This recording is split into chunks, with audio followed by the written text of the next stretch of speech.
संस्कृत गीत की एक बड़ी सुंदर पंक्ति है, ग्रामे नगरे समस्त राष्ट्रे रचयेम संस्कृत भवनम।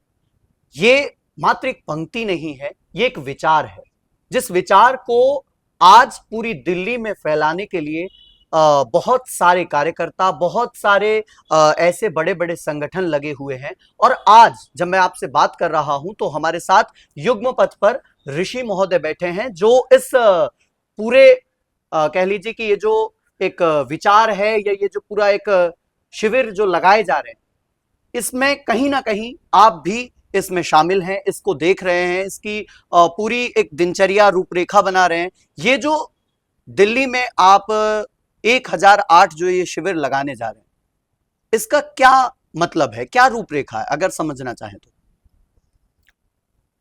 जैसा कि आप सभी को नमस्कार, युग्म पथ के सभी दर्शकों को नमस्कार। और जैसा कि एक विषय अभी सामने आया है, संभाषण शिविर अभियान, तो मैं आप सबको बताना चाहूँगा, संस्कृत भारती दिल्ली ने दिल्ली प्रदेश के निवासियों के लिए, दिल्ली प्रदेश के सभी भगिनी बंधुओं के लिए 1008 संस्कृत संभाषण शिविर का अभियान लिया है। और हम सभी प्रदेशवासियों के लिए एक बहुत अच्छा सुनहरा अवसर है कि हम अपने बस्ती में, अपने नगर में, अपनी कॉलोनी में, जो भी हमारे लिए हमारी सुविधा के अनुसार, जो हमारे पास अत्यंत समीप में जो हमारा सेंटर है, हम वहां पर जाकर के संस्कृत में संवाद करना सीख सकते हैं। यह जो अभियान की अवधि है वह 23 अप्रैल से 3 मई तक है और दिल्ली के 1008 स्थानों पर होगा। और यह जो अभियान है, यह जो कक्षाएं चलेंगी संस्कृत की, यह पूरी तरीके से निःशुल्क हैं, फ्री ऑफ कॉस्ट है। एक भी रुपए इसका शुल्क कुछ भी नहीं है, निःशुल्क पूरी दिल्ली में क्लासेस चलेंगी। लेकिन फिर मेरे मन में एक सवाल आ गया, क्योंकि आपने कहा निःशुल्क है, फ्री है।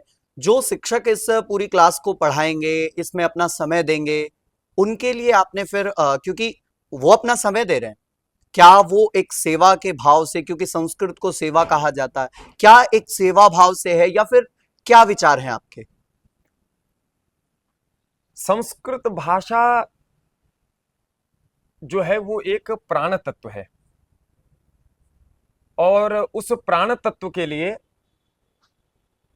संस्कृत कार्य के लिए हमारे अनेक ऐसे कार्यकर्ता बंधु हैं जो कि प्रतिक्षणम शिक्षणम ऐसा भाव लेकर के जहां भी रहते हैं वह खुद सर्वदा सदा सर्वदा संस्कृत में संवाद करते हैं और लोगों के लिए अपनी उनकी दैनिक दिनचर्या, जैसे हम कहीं जॉब करना, बाकी अपना जो दैनिक व्यवहार है वो सारी चीजें उसी प्रकार से रहती हैं, लेकिन पूरे दिन में जितना भी समय उनको मिलता है वह संस्कृत कार्य के लिए देते हैं। अभी हमारे दिल्ली प्रदेश में रहने वाले जितने भी संस्कृत के अनुरागी अथवा संस्कृत भारती के अत्यंत सक्रिय कार्यकर्ता हैं, सभी कार्यकर्ता बंधु इस अभियान में लगे हैं, तन मन धन से लगे हुए हैं और प्रति व्यक्ति की भाषा संस्कृत हो। हमारे दिल्ली प्रदेश में संस्कृत भाषा एक व्यापक आंदोलन के रूप में उठे और जैसा कि मैं अभी शुरू से बता रहा था कि दिल्ली ने दिल से ठाना है, दिल्ली में संस्कृत लाना है, तो सभी कार्यकर्ताओं के अथक प्रयास से निश्चित रूप में इस अपने दिल्ली प्रदेश में फिर से संस्कृत भाषा उठेगी और सभी लोग संस्कृत में बोलते हुए बहुत जल्द दिखेंगे। इसकी क्या दिनचर्या रहेगी? क्योंकि मान लीजिए कोई एक व्यवसाय करने वाला व्यक्ति इस शिविर में सहभागिता लेना चाह रहा हो तो कैसे, क्योंकि उसको तो जॉब भी करनी है। बहुत अच्छा प्रश्न है ये, क्योंकि आज इतनी व्यस्तता है कि इस प्रकार के सामाजिक कार्यों के लिए या अध्ययन अध्यापन के लिए कदाचित इतना अवसर नहीं होता है। इसलिए इसमें हमने विचार किया है कि जिस प्रकार लोगों की सुविधा होगी उस प्रकार हम कक्षाओं का संयोजन करेंगे। इसमें सुबह, दोपहर और शाम तीनों टाइम जिस प्रकार अपनी सुविधा बनती है, जैसे सुबह 10 से 12 की कक्षाएं भी हैं, 12 से 2 की कक्षाएं भी हैं, 2 से 4 की भी कक्षाएं हैं, शाम को 7 से 9 की कक्षाएं भी हैं, 6 से 8 की कक्षाएं हैं, प्रतिदिन 2 घंटे की कक्षाएं हैं ये। तो जिस प्रकार आपको सुविधा है आपके नगर में, कॉलोनी में, आप जो हमारा फोन नंबर जारी किया गया है उस फोन नंबर पे जब आप मिस कॉल करेंगे या क्यूआर कोड जो जनरेट है, क्यूआर कोड को स्कैन करेंगे तो आपको वहां पे पंजीकरण का फॉर्म मिल जाएगा और आप अपना जिला, अपना नगर जैसे ही वहां फिलअप करेंगे, आपके आसपास जितने भी कक्षाएं हैं, जितने भी सेंटर्स बने हुए हैं, वो सभी आपके सामने आ जाएंगे और आप उसको टाइमिंग के अनुसार, आपको जो सुटेबल करता है अपनी सुविधा के अनुसार आप उस केंद्र का चयन करके और वहां पे संवाद सीख सकते हैं जाके। बिल्कुल, इसकी कोई आयु सीमा, क्योंकि एक छोटे से छोटा बच्चा और जब बड़े से बड़े मतलब ये कह लीजिए कि पूरे वृद्धावस्था के लोग आएंगे तो कहीं ना कहीं फिर वो सामंजस्य बनाना, या फिर क्या मतलब कोई ऐसी आयु सीमा रखी गई है? नहीं, इसमें ऐसा कुछ भी नहीं है। कोई भी व्यक्ति, किसी भी आयु वर्ग के बंधु भगिनी इस कक्षा में भाग ले सकते हैं और ये जो कक्षाएं संचालित की जाएंगी, यह अत्यंत प्रत्यक्ष विषय वस्तु के माध्यम से आपको पढ़ाएंगे। सरल अभिनय पद्धति के द्वारा ये सारी क्लासेस चलेंगी, इसलिए बाल, वृद्ध, कोई भी किशोर, किसी भी प्रकार के आयु वर्ग के व्यक्ति सरलता पूर्वक इसमें संभाषण कोई सीख सकते हैं। जाति, मत, संप्रदाय, कुछ ऐसा? संस्कृतम सर्वत्र, संस्कृतम सर्वेषाम। हम कैटेगरी में संस्कृत को बंद नहीं करते हैं, कैटेगरी में उसको हम नहीं लेके आ सकते हैं कि जो संस्कृत पढ़ता है केवल वही संस्कृत बोल सकता है, या पंडित जो है पंडितों की भाषा ही है, ब्राह्मणों की भाषा ही है, शिक्षकों की ही भाषा संस्कृत है, ऐसा कुछ नहीं है। किसी भी व्यक्ति के लिए अत्यंत सरल पद्धति से यह सीखना संभव है और सबको सीखना भी चाहिए। किसी विशेष वर्ग की भाषा नहीं है, अपितु विश्व भाषा संस्कृतम, संपूर्ण विश्व की भाषा है, इसलिए हम सबने सीखना चाहिए।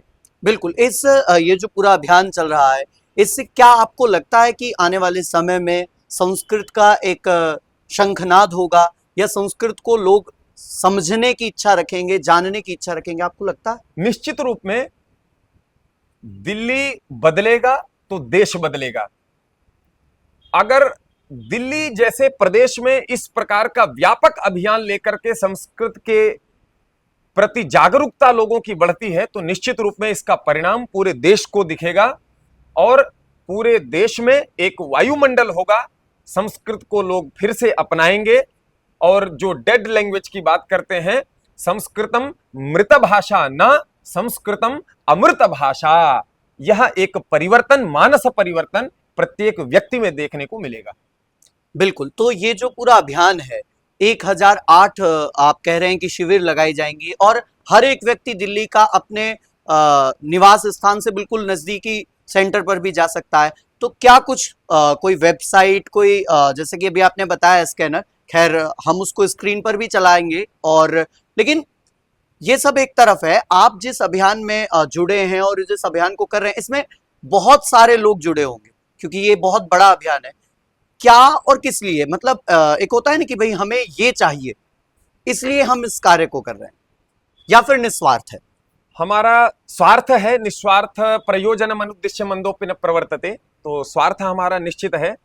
हम क्यों ये काम कर रहे हैं, किमर्थम, ये जो आपका प्रश्न है, तो बहुत ही सरल इसका उत्तर है। शास्त्र रक्षण शिक्षणार्थम, वेद वांग्मय बोधनार्थम, भव्य भारत निर्माणार्थम और आत्म विकासार्थम।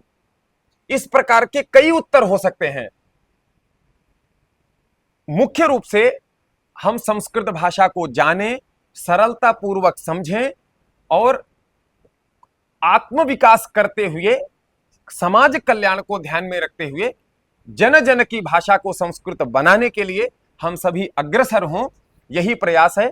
संस्कृत भारती.in वेबसाइट पे जाएंगे तो वहां पे 1008 संस्कृत संभाषण शिविर अभियान का आपको पूरा प्रारूप मिलेगा, जहां से हम इसमें ज्वाइन कर सकते हैं। बिल्कुल। ये पूरा आपने जो बताया है, मुझे लगता है हमारे दर्शकों के लिए भी बहुत ही सुंदर जानकारी रहेगी ये।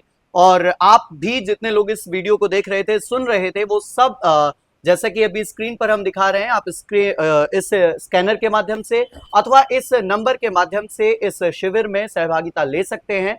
तो महोदय आपका बहुत बहुत धन्यवाद इतनी सुंदर जानकारी देने के लिए। आशा है कि आप आगे भी इसी प्रकार हमारे चैनल पर आते रहेंगे। बहुत बहुत धन्यवाद।